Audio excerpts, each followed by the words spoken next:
Let me tell you a story.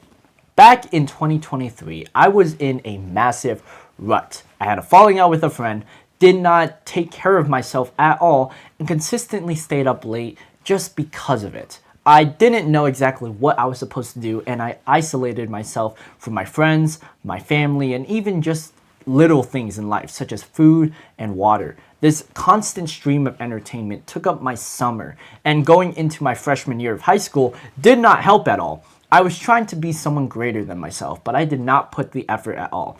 And that resulted in a depressing and horrific freshman year. This important experience allowed me to tell a story that's moved me forward in the process of journaling. Journaling is one of those things that many people largely ignore, but as I get older, it's one of the most mature things I've ever done. In a way, I can confidently call this my first book. My first journal is over there by the shelves, but this representation of journals has been one of those things that made me start writing in the first place.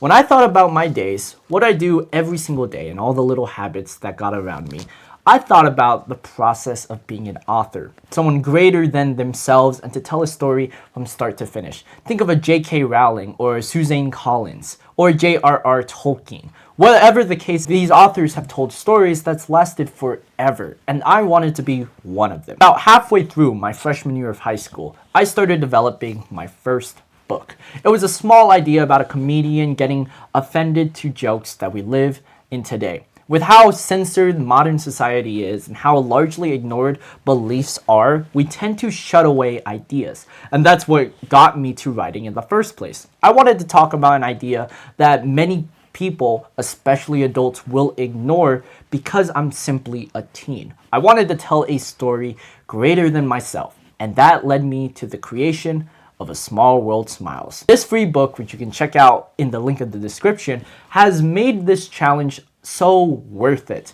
It's because of this book that I decided to take writing seriously. It was a plan I had from start to finish because of the fact that I kept it relatively short, about 100 pages and 6 chapters in total. I wanted it to be similar to the story of Mice and Men, with how short the chapters are and how short the overall story is. But it eventually grew and became something bigger than what I thought it could be. As it's sitting, it's currently over 200 pages with a full story from start to finish. I'm grateful for that experience, and I genuinely love how much progress I've made in it because of the fact that I know I wrote it. I wrote something that took forever, and while not perfect, even in the 8 months that it took to write, I am genuinely satisfied with how it came about. And that leads me to the present year. When I developed that book all the way back at the start of 2024, I spent a good year developing it, getting better at my craft, rewriting the book, and finally having it down where it is. It allowed me to get started on my second book, Artist v. Critic, which is a simpler yet smaller idea that I came up with on the spot. Being able to come up with this full story was one that I journaled heavily in this specific journal, and the ideas I've originally had for this simple caricature turned out to be one of my favorite projects I've ever made. And when I finished it back in July of this year, I learned that there's something greater than myself with these books. Even though they aren't officially published, what I've gathered out of it is something that I've adored. And it's something that can make me tell greater stories than myself because I know that I can live a better life. The reason why I write is not to tell a story that's bigger than me, to tell a story that's all too fictional, but to address a real world that is changing. Our lives consistently change at a single snap of a fingertip, and being able to adapt to said snap will allow us to get ahead of anything we want in life. And this includes areas not with writing. You want to physically get stronger, get with your partner, or get with a future idea or endeavor. Being able to tell this full-on story and make your life grander than it is something that all of us desire. Be honest. Admit what you want to tell in the future. And this point of writing a story becomes all the more clear. When I finished that second book, my third book, The Winning Complex, is one that I knew had to be greater than those simple stories. And those stories, while great, do not touch the level that this current book is. I'm about halfway through it, 190 pages in, and it's something that made me truly realize why I love writing in the first place. While it was a challenge at first and an eventual passion, this new book made me understand that writing is needed now more than ever before. Back then, writing was a simple tactic we used in school or work, depending on where we worked. We wrote down a bunch of ideas, wrote down a scene, and told a little mini story out of it. In some ways, we also use it for notes and other ideas. Overall, it's all about just getting a certain agenda across, and that alone fueled my desire to write. With my eventual progression, as you've seen throughout this YouTube channel and this entire year of progress, I learned that writing is visually important in the fact that you can tell any story you want. You can tell any kind of piece of literature without censorship, without judge, but do understand there are consequences. Over the course of 2025, my writing has changed dramatically. I've consistently written at least 10,000 words a week, and depending on what type of writing I do, I learn to appreciate it every step of the way. And this is where my advice towards you comes in.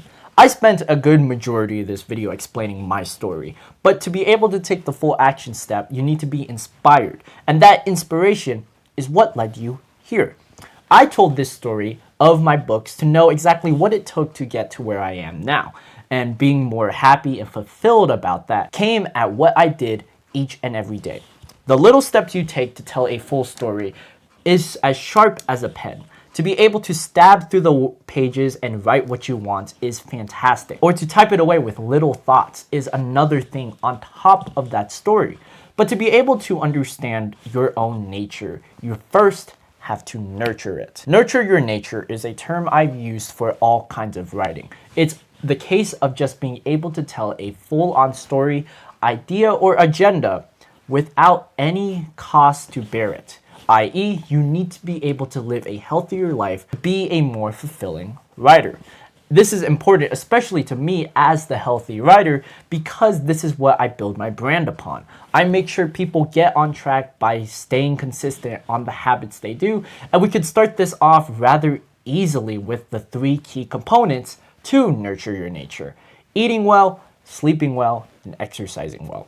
These 3 are what determine success, and no matter what kind of area of life you want, I'm telling you, this will guarantee what kind of experience you'll get out of it. For instance, I've been recently going to bed at 9 every single day for the past week. While that difference may seem small, being able to wake up at 5 in the morning, energized and fulfilled, rather than disappointed in the life I'm living, is exactly why I started writing. And that same case applies to exercising. This hope that I can be disciplined enough to work, and eating so that I can relax and be fulfilled.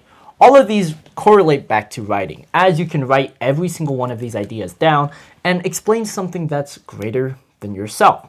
Always remember that writing is about being greater than yourself, to be able to find a mission that's passionate and well dedicated to all kinds of stories you want to tell. But this is where you ask me, Arnel, what do you mean by being an author? Why is being an author the single most important job on this planet right now?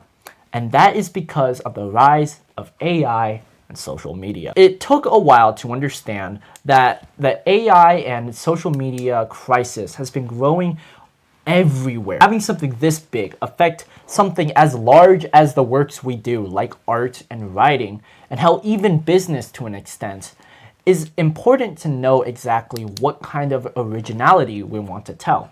These books here are all unique standout books, mostly fictional, but they still have the same core idea of just telling something greater than itself. And that's what all these authors, including me, wants to strive for. The world will continue to spin all the way around, but being able to address your own problems will then allow you to be aware of the problems going on in the real world. For you, you may think originality is dead, especially with how many books there are and the point of AI and social media. AI automatically generates ideas. Meanwhile, social media proves that these ideas are better than you. Being someone that's a lot less likely to be able to get where you want, This is where the foundation comes in. Nurture your nature is the single most important thing I want you to take away from this video. And I want you to sit back knowing that there is something out there through the words you are writing. Whether you came to this video as an experienced writer or not, you know you have a story to tell. You have an idea. You have something that's beautiful and passionate. And that's a damn fine piece of evidence that makes it clear that you want to tell a story. This, as an author, is especially important because you know for a fact that you have something great at hand, but you don't know where to begin. This is why I've been reading the book, Writing Tools. It's not to promote this book nor to say it's better than anything I've ever read, but this book is single-handedly the most important book I've read as an author. And one of the points it brought up about was the habits we consistently do each and every day. By building upon the foundation we have for our stories, we can enlighten the idea much, much greater. Let's start with the plan. What is your idea? When we figure out that simple question, we just write it down in a journal, which I highly suggest you do from this point on. Once you write down that idea, I want you to think about this term called the pink elephant syndrome. The pink elephant syndrome is a term in which you take an original idea, but place it in a position where it's so awkward and confusing that it becomes a norm. Similar to how a pink elephant is. It's so strange and confusing that you gotta ask the question, why? This original idea is what fuels some of the greatest books out there. The Book Thief, 1984, No Longer Human, have pink elephants that makes it unique. Whether that's the Book Thief's agenda of being told through death or 1984's own depressive attitude.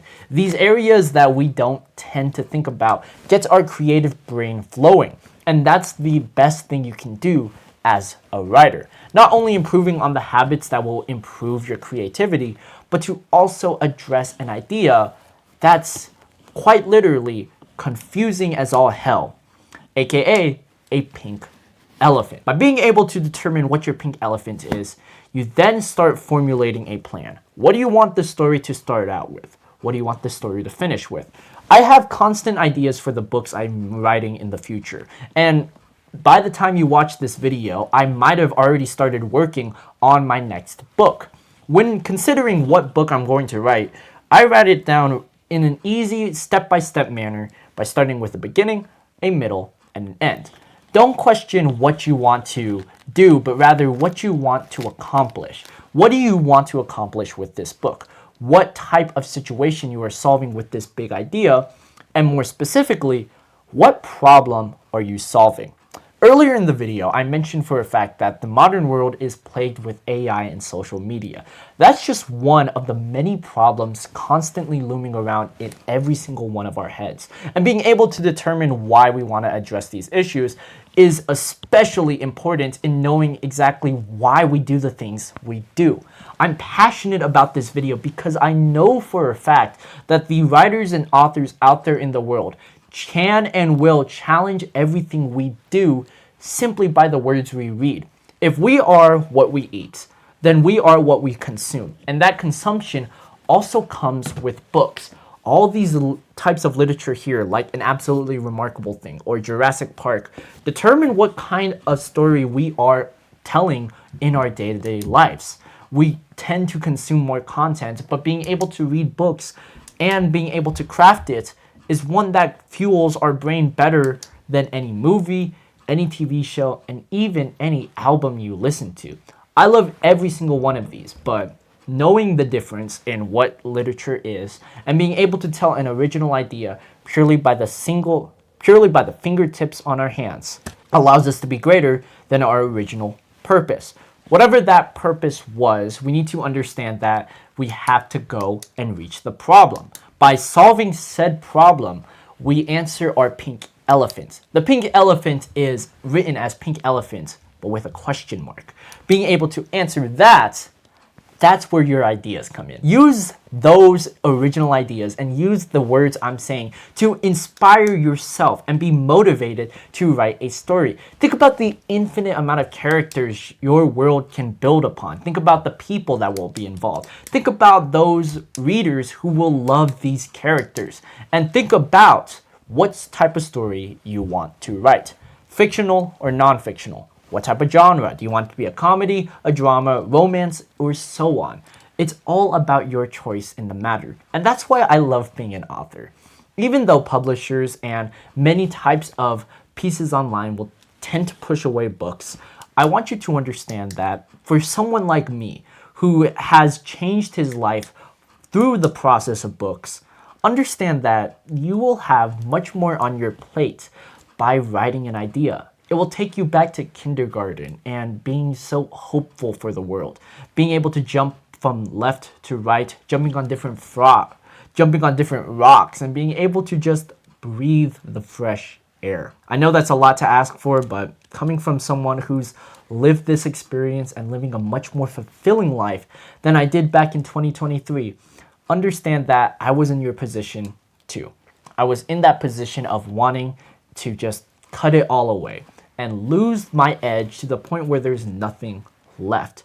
But instead of going down a negative spiral, I took the path that I felt right to me. And this path, being an author, is the one that will continue spinning no matter what. It evolves through time, and that's why books are still relevant, even when they were written before Shakespearean time. And that process of understanding how books are nowadays can make us better in the long run. The last thing I want to mention about books is how it's consumed nowadays. To be an author, understand how books are consumed so that you can tell a greater message or greater idea. Books work for every type of purpose, whether it's being in the medicine field or working in warfare or even just being a 9-to-5 worker. Understand that anyone nowadays can read, whether it's through physical books, phones, or the sounds through audiobooks. Many people will consume all this type of media, and while it may sound off depending on how it's viewed, especially audiobooks, remember, having someone or being someone that's reading the book, understand that you wrote it. You wrote that idea, and that is fantastic in its own right. Being able to write a unique, solid idea is one of the best things you could ever do.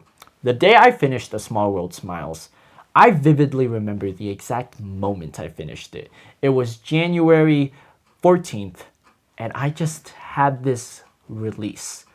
It was a year's work of progress finally done. And while I finished it early in the morning, I could not wipe that shitty ass grin off of my face, knowing for a fact that I did something greater than myself. Once you figure out that agenda, what you want to tell with this story, understand that you are now the author. You are someone in charge of this story, fictional or non-fictional, and plan it ahead from how well you're going to move it from this point on. If you want help on how to figure out that, then check out my videos on the 3-act structure as well as Save the Cat. Understand that I have tons of content that will help you in this full-on guide. And while this was just a brief dissection of what I usually do, this is a great starting point from here on out to know that you have the ability to tell a story. Tell your story in a manner that will intrigue audiences. This can help you get anywhere in life. And being able to just release a proud ass grin will be one of the greatest things you will ever experience. And it's just maybe curiosity, but it will change the world. Thank you for watching, and until next time, my fellow viewers, keep on reading, keep on writing, and take care.